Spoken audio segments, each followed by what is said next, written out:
Hello and welcome to another episode of Coffeefusion. This week we're going to look at cleaning your espresso machine.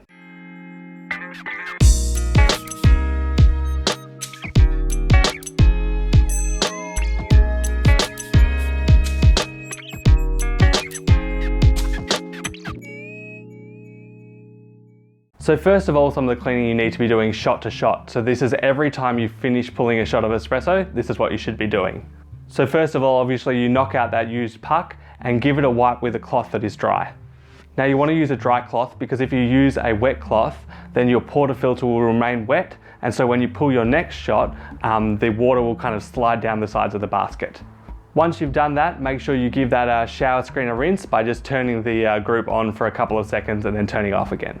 Now I use a naked portafilter at home, so that keeps things a lot cleaner, but if you are using a more traditional kind of portafilter with the spouts, remember that every so often you do need to take that basket out and give it a proper rinse there so that those lugs don't get kind of oily and get that coffee kind of build up in there. So that's the cleaning you do from shot to shot. Now we need to think about some of the cleaning that we would do at a little bit more irregular intervals. So this is the kind of cleaning you can do that when you have a little bit more time, perhaps you've got through a run of dockets and you got a little bit of a chance to clean out the group.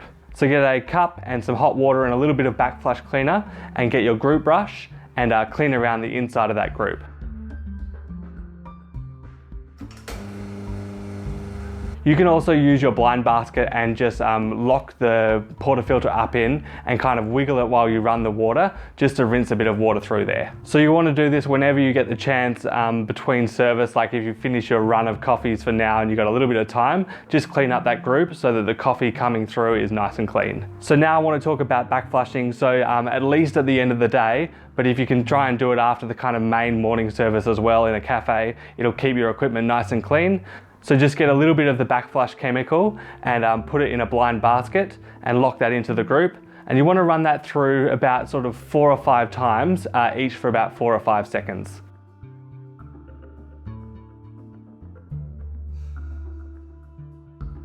That'll rinse out those coffee oils behind the shower screen that you can't really get to easily and keep your machine nice and clean so you're not getting that kind of old oily coffee taste running through all of your shots. Once you've done it with the cleaner, just empty that out and you want to rinse it through the same amount of times just to make sure that when you're finished that the water that's in that blind basket is nice and clean.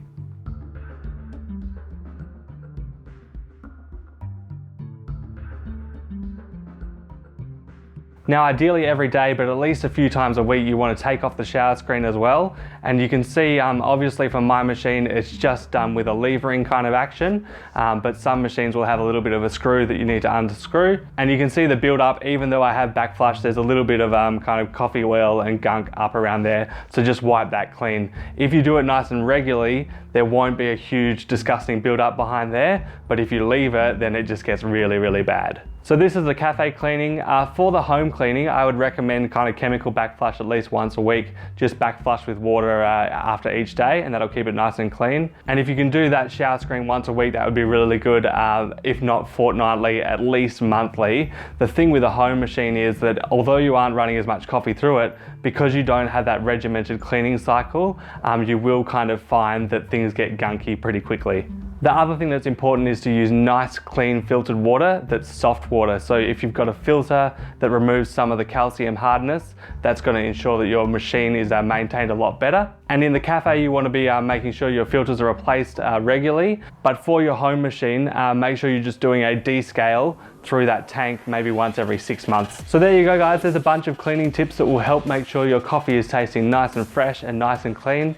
Honestly, it is really important to keep your equipment clean because otherwise you might have your really good shots and really good coffee, really good milk, and your coffee still doesn't taste as good as it can be. And most of the time, that's because your cleaning has let you down. Thanks for watching this episode, guys. If you learned something, just click that like button. That really helps me. And if you know anyone that has an espresso machine that's looking a little bit scungy at home, give this video to them and they'll know how to clean it. Of course, if you don't have the cleaning equipment that I've been talking about, you can buy most of it on the website, coffeefusion.com.au. The only thing I don't really stock that I've talked about is those blind baskets, and that's because every machine has a slightly different size one, so contact your manufacturer for that one. If you haven't finished with coffee on the internet for the day, just check out the website. There's lots of blogs and all my latest videos are posted all together there, really easy to see.